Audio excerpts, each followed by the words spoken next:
Hi everybody, welcome back to Living Traditions Homestead. Well, this past week was week 4 of the Every Bit Counts Challenge, which was created by my friend Jessica from Three Rivers Homestead a few years ago. And every August she challenges anybody who wants to participate to preserve something, anything, every single day in the month of August. Because every little bit that you can preserve every day will add up at the end of the month, and you'll be so surprised how much you can preserve in 1 month. Now, I have a confession to make.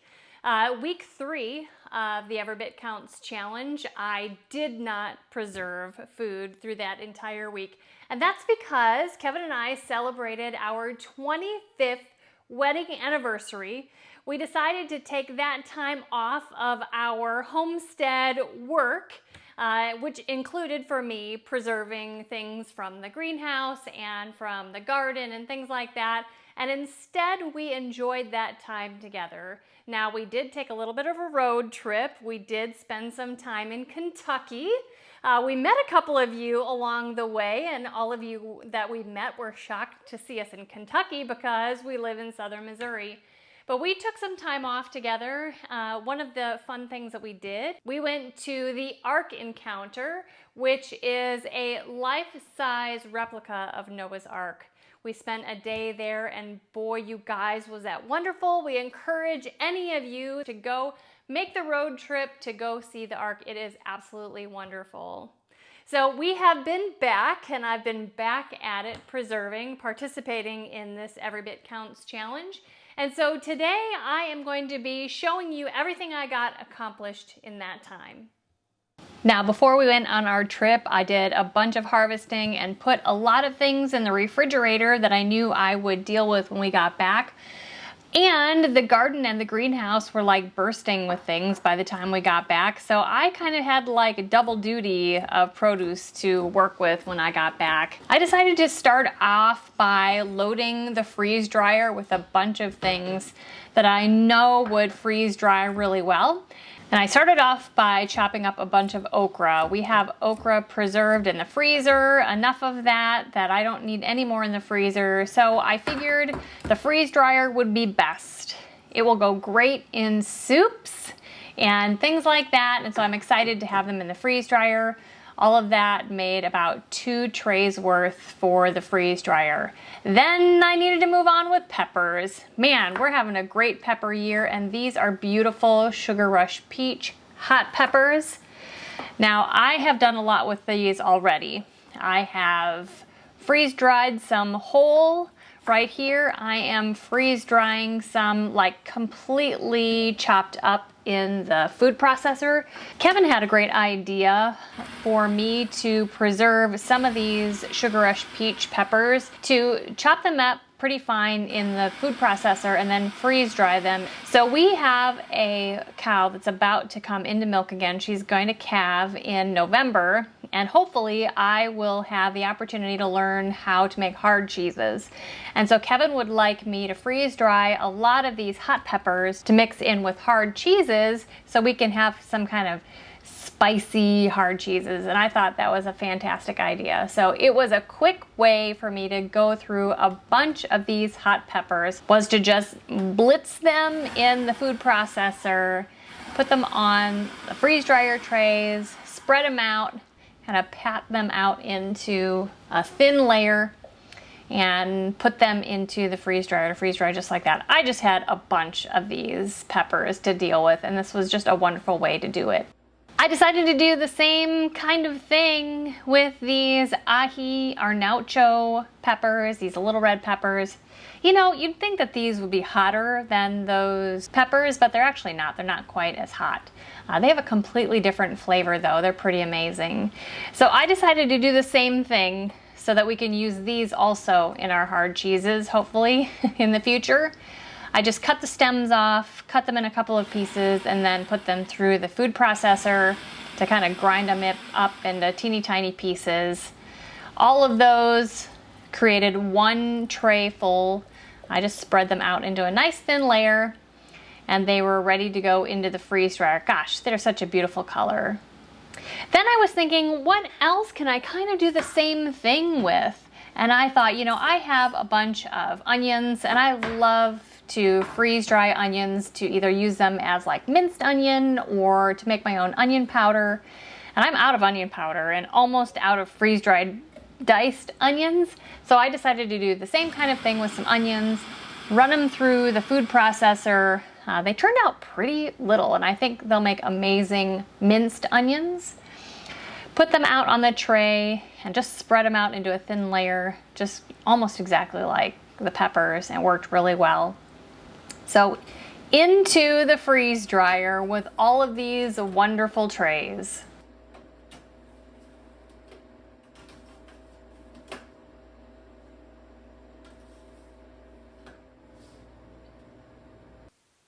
Also that day, I decided to start some chicken broth with the leftover chicken carcass and some little bits and pieces and skin and stuff from a chicken that I had made earlier, actually earlier in the day.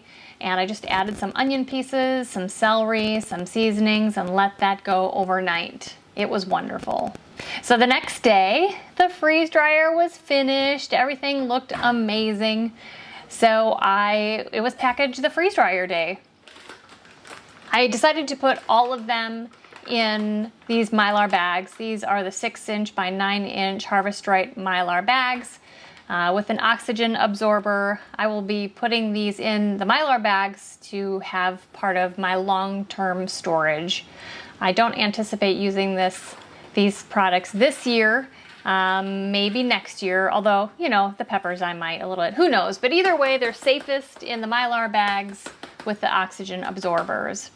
Each one gets sealed with this really nice sealer from Harvest Right also, and this will ensure that no oxygen will get into these bags.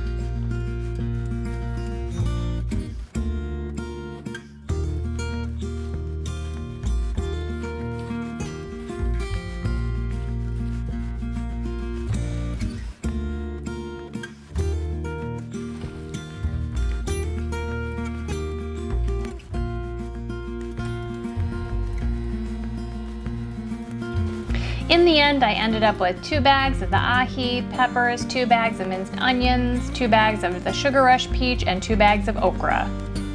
That same evening, actually, it was time for me to strain out the chicken broth that had been cooking all day and actually overnight the night before. It smelled amazing, looked amazing. And in these small batches that I make, I really prefer to freeze the broth rather than getting out my pressure canner and pressure canning them.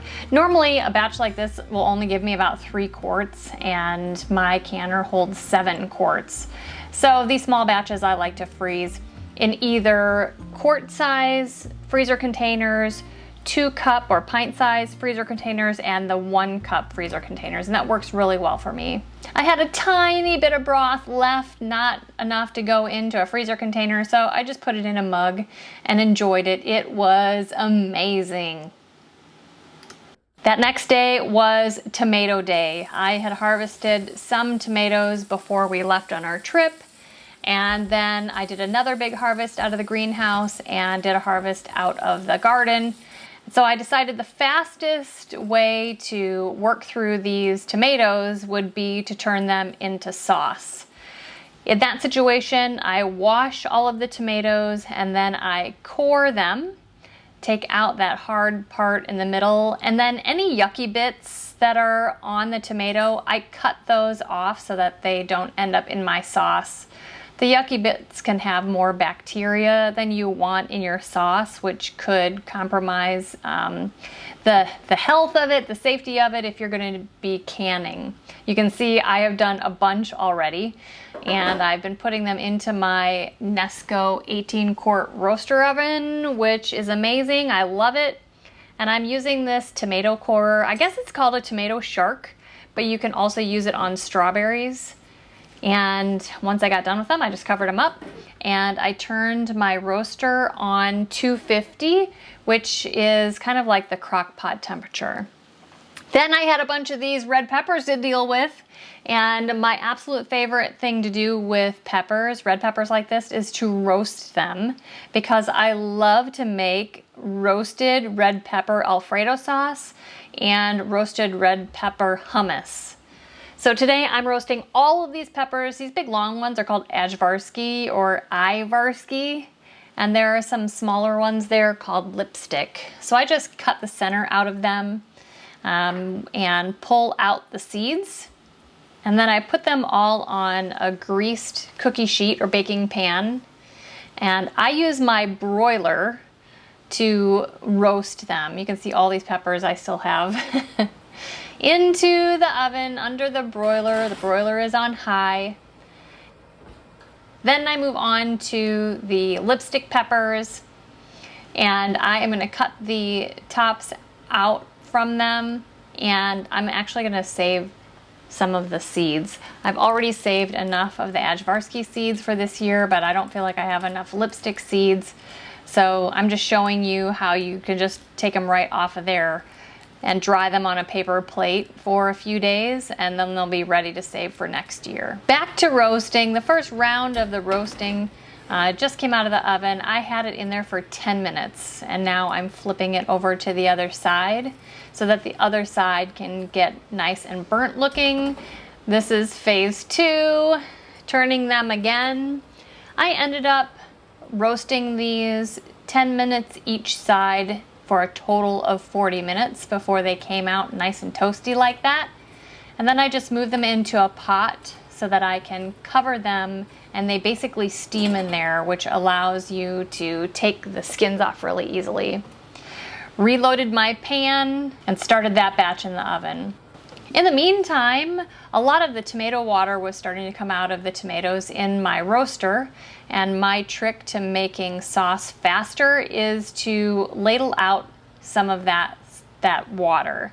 If you don't disturb the tomatoes at all inside of there, the water will kind of separate away from any of the pulp, so you're really just taking out the water without any of the pulp, with very minimal of the flavor, and it really speeds up making your sauce. I ended up getting about 3 quarts of tomato water out of this batch before I blended it up. My peppers are all ready to start peeling, and this is actually the worst part of making roasted red peppers, is peeling all of the skin off. It just is putsy, kind of takes some time. This is a good time to listen to music or a podcast or something like that. But you don't want to leave the skins on. They kind of feel like plastic in your mouth, and you really just want to take them off. Once I have the skins off, then I roll them up into a little ball like this and put them on the freeze dryer tray. And I'm using a silicone mat here because they will stick to the tray and kind of be a nightmare. I'm going to try something new today with the freeze dryer. I'm going to be using these silicone molds that you can buy kind of as an accessory to your freeze dryer. They fit in your freeze dryer trays. And today I'm going to be blending up the tomato sauce that I've been cooking down here. I'm going to blend it up and I'm going to pour it into these silicone molds and freeze dry them into these little cubes that I can keep for long-term storage. I really have enough tomato products canned that I'm going to be using probably for the next year or maybe even the next 2 years. This batch anyway, maybe not all of the tomatoes for the rest of the year, but this batch I'm going to preserve in a way that I can keep them long-term in long-term storage. I'm going to be using the freeze dryer. And just to remind you that if products are freeze dried correctly and packaged correctly, they can last 20 to 25 years in long-term storage. And so I'm going to be doing these tomatoes and this tomato sauce with long-term storage in mind. I am all set to blend up this sauce, and it is just looking fantastic. Look at it, it's really just down to the pulp and the skins and the seeds. But my Vitamix does such an amazing job just blending that all up. When it's done, there's not a single remnant of seed or skin left, and it actually helps thicken that sauce. It really does a wonderful job. And so now I'm going to ladle it into these little squares here. And it was actually really fun to do, to pour this into here and fill up all of the squares. I don't know, for some reason it was just kind of satisfying for me to do. They're all set and ready to go into the freeze dryer. I had extra tomato sauce, so I'm just putting it into a half-gallon jar here. I had to zip up another batch here just really quickly, and so I put the sauce temporarily in that half-gallon jar and just put that in the refrigerator. And as soon as the freeze dryer is done with this batch, then I'll go ahead and put this also through the freeze dryer so that this entire batch of tomatoes goes in long-term storage so that I can use that in the future. I ended up with 2 trays of the roasted red peppers and 3 trays of the tomato sauce.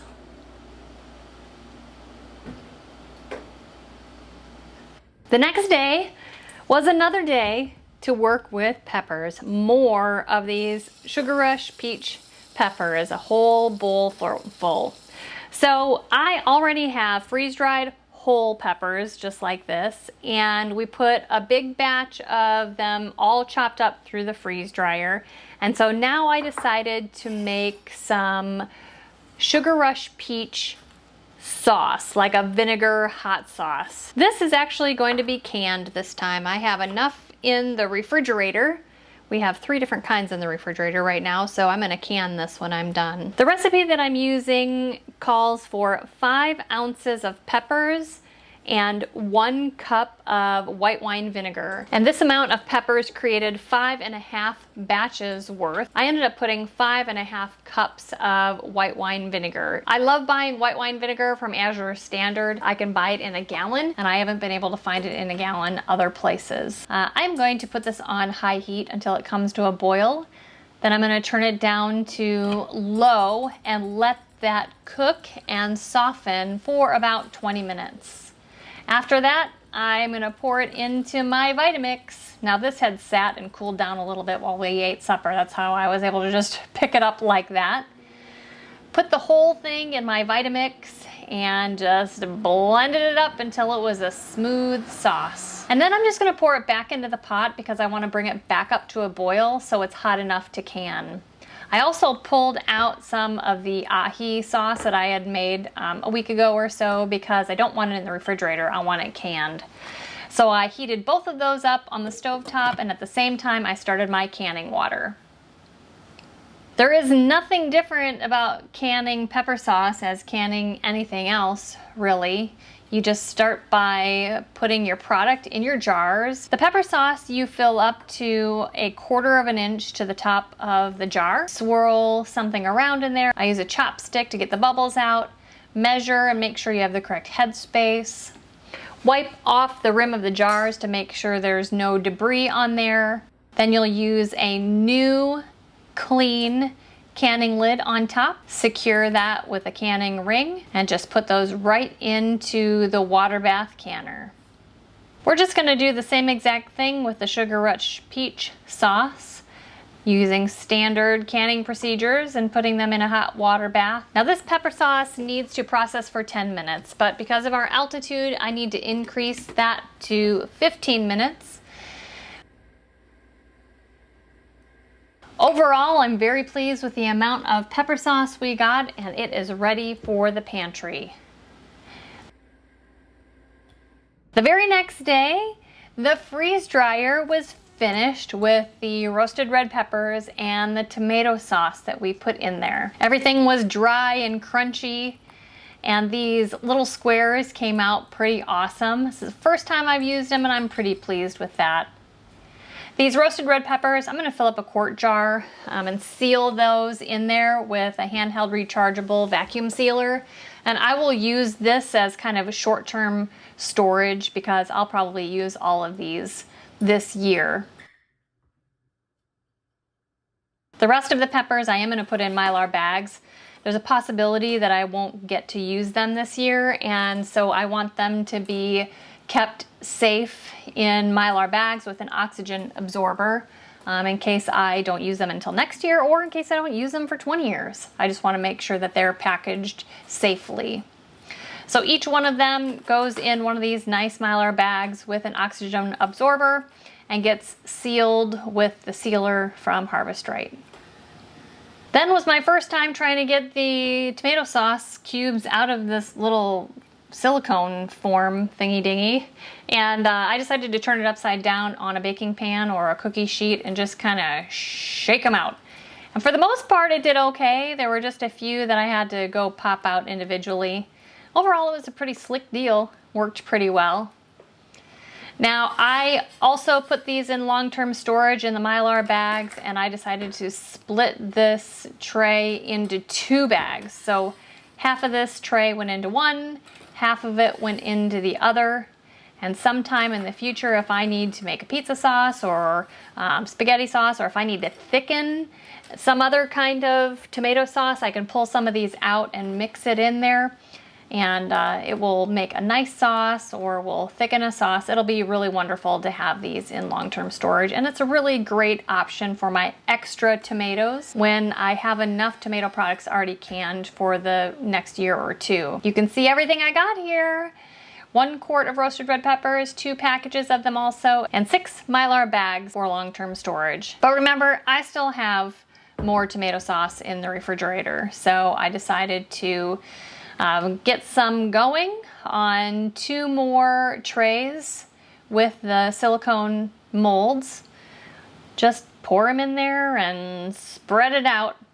Now I am not ready to load my freeze dryer. I don't have 3 other trays worth of stuff on this day to load in there. So after I spread all of these out, they're actually just gonna be put in the freezer to almost pre-freeze. And then they'll just be ready to pop in there the next day. I'm ready to fill the freeze dryer.